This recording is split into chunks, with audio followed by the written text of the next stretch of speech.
Bom, então continuando o problema de Rutherford, de espalhamento das partículas alfa, né, nós tínhamos montado a equação radial, que descreve então o processo de espalhamento de partículas alfa incidentes no alvo e que estão incidentes com um ângulo, um parâmetro de impacto B, né, velocidade V. A gente tinha escrito a aceleração em coordenadas polares, e aí eu peguei a parte radial. Massa vezes a parte radial da aceleração é igual a força na direção radial, que é a força elétrica. Como a gente resolve essa equação? Bom, tem um truque importante, que é fazer uma mudança de variáveis, introduzindo U através de R igual a 1 sobre U. Né? Então isso é útil para a gente da seguinte forma: eu vou escrever o dr dt através de uma série de regras de cadeia agora, para depois chegar no d2r dt2. Então eu escrevo isso como dr dφ dt, e ainda escrevo dr du dφ, introduzo outra regra da cadeia, e dφ dt. Eu posso avançar um pouco, lembrando que se R é 1 sobre U, dr du é menos 1 sobre U2. Aí eu tenho du dφ e o dφ dt. Agora eu lembro quem que é o dφ dt. Né? dφ dt é o momento angular. A variação do ângulo no tempo. Ele está associado ao momento angular. Ele é diretamente proporcional a ele. Então L é mr2 dφ dt. Então eu posso escrever o dφ dt como L sobre mr2. Ora, L sobre mr2 é Lu2 sobre m, né, em termos da nova variável U. Então eu posso chegar no resultado que o meu dr dt, que era isso aqui, ó, substituindo então dφ dt por Lu2 sobre m, o 2 corta com o 2, eu vou ter isso como menos L sobre m du dφ. Esse é o primeiro resultado. O segundo é a derivada segunda, que é onde a gente quer chegar. d2r dt2, usando uma regra da cadeia também, vai ser d dφ dr dt dφ dt. Então, d dφ dφ dt é o d dt. Aplicado em dr dt me dá a derivada segunda que eu procuro. Mas eu lembro que o meu dr dt eu sei escrever como menos Lm du dφ. Então eu posso escrever isso como L sobre m d2u dφ2. E o dφ dt eu recupero como Lu2 sobre m. Logo, o resultado é que a derivada segunda do r em relação ao tempo vai ser menos L2 U2 sobre M2 D2U dφ2. Então é um ingrediente importante da nossa equação de movimento que aparece aqui. Bom, agora a gente vai para o outro termo da equação, né? De volta à equação, a gente vai ter o segundo termo. Então eu vou escrever a equação toda de novo como m. Agora eu coloco a minha derivada segunda do r no tempo, L2 U2 sobre M2 D2U dφ2. E aí sim, menos R é 1 sobre U, dφ dt ao quadrado. Né? O nosso dφ dt é Lu2 sobre M. Então vai dar lugar a L2 U4 sobre M2. Isso é igual à força elétrica, que é o produto das cargas, dividido por 4πε0, 1 sobre R2, que a gente sabe agora é o 2. Tá? Então eu posso reescrever isso como menos D2U dφ2. Então eu tenho aqui um M embaixo, né? Botei um M embaixo, porque eu multiplico por esse de cima. Eu passo ele para o lado de lá. Então já vou escrevê-lo como ZZ é 2M dividido por 4πε0.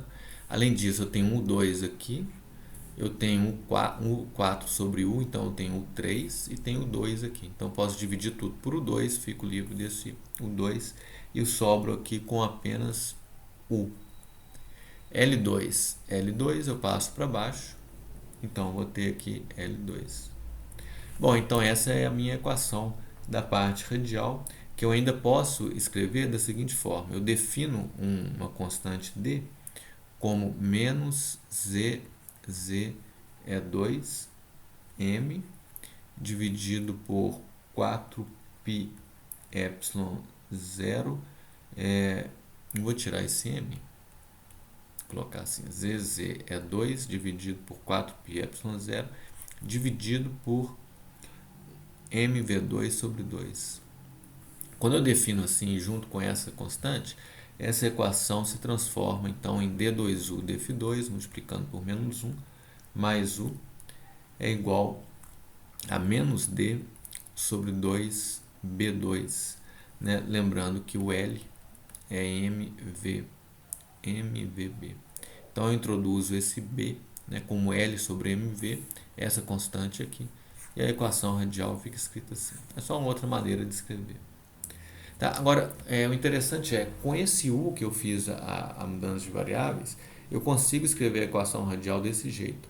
E olhando para isso, eu já consigo achar a solução dela. Porque uma equação desse tipo, não homogênea, ela tem uma solução geral que é a soma da solução da versão homogênea dela mais uma solução particular da não homogênea. Ora, a parte homogênea, com isso aqui igual a zero, é tipo um oscilador harmônico.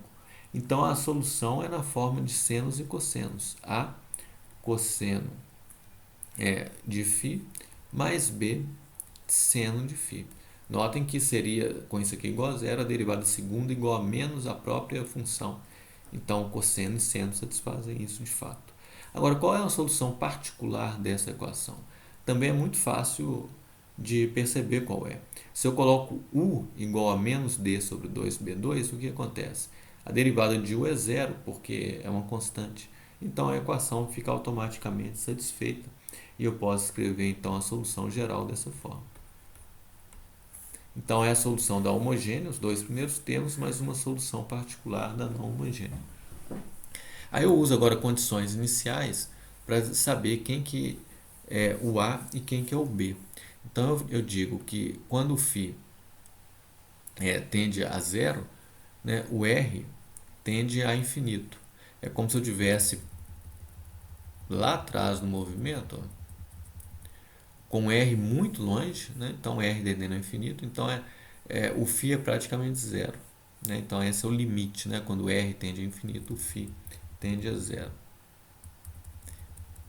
E o meu dr dt, ele tem que tender a menos v, né, se esse r tende a infinito. Então essas duas coisas acontecem. Por que o dr dt é menos v? Porque lá no infinito, quando o r é muito grande, né, para trás o tempo, a velocidade da partícula é v. Né? Essa é toda a descrição do movimento em termos dessa velocidade v.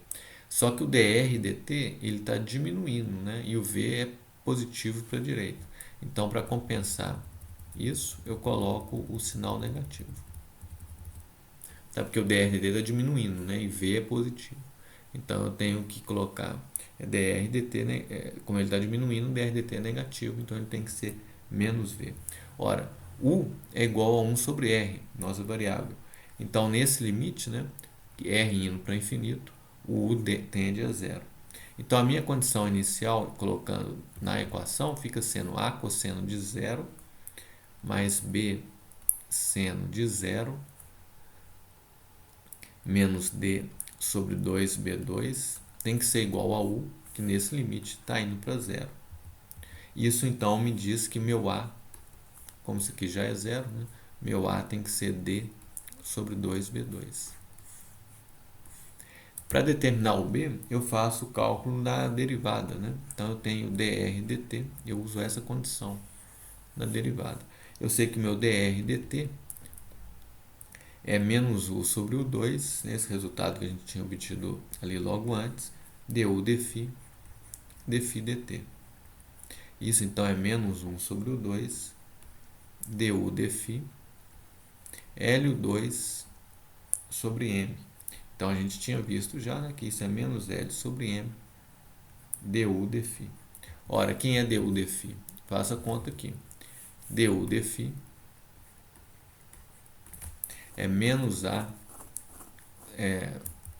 seno de φ mais B cosseno de φ. Em φ igual a zero, que é a nossa condição inicial, eu tenho que o meu du dφ então é igual a B. Tá? Então o resultado disso, né, é que menos L sobre M vezes B, né, porque agora du dφ é B, né? Então menos L sobre M B, que é isso aqui, tem que igualar o meu dr dt. Só que o meu dr dt, como a gente viu, tem que ser menos V. Então isso tem que ser igual a menos V. Tá? Isso me dá então um B, que vai ser 1 sobre o B minúsculo, uma vez que o L é MVB. Então M corta com M, o V corta com V.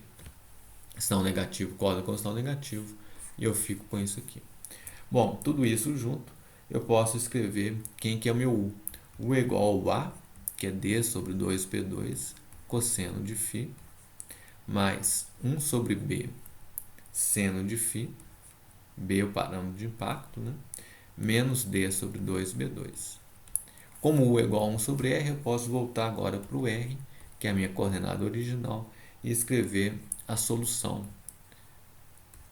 do problema da equação radial. 1 sobre R é 1 sobre B seno φ, eu ponho esse D sobre 2B2 em evidência e escrevo cosseno de φ menos 1. Então essa é a equação que descreve aquele problema de espalhamento na sua versão radial. Pensando agora no ângulo de espalhamento θ, né, que era o nosso problema inicial, né, eu tinha essa ideia, né, de descrever o movimento que vinha aqui, sofria um deslocamento, né, que era o espalhamento no ângulo θ. Né? Aqui eu estou com o ângulo φ, né? Como é que eu relaciono um com o outro? Então, fazendo a figura de novo aqui, eu tenho algo assim, né? Esse aqui é o φ, este aqui é o θ, onde eu estou enxergando o espalhamento. Tá? Ponho o detector aqui. Então, a relação entre eles é que o θ é π menos φ. Π menos φ é igual ao θ. Tá? Então, a minha ideia é escrever essa equação, né, em termos do ângulo θ e não do φ. E, além disso, válido na região onde está o detector, que é lá longe, no R, tendendo ao infinito, né, que é onde eu estou detectando as partículas. Então, eu coloco 1 sobre R igual a zero, né, porque eu faço esse limite do R ir para infinito. Depois que ocorreu o espalhamento, eu estou detectando a partícula no ângulo θ, que vem a ser o π menos alfa. Então, a equação, em termos de φ, é 1 sobre B seno φ mais D sobre 2B2 cosseno de φ menos 1. Né? E aí eu posso só reescrever isso, né, em termos de θ, colocando, primeiro dividindo tudo pelo seno, escrevendo a equação assim.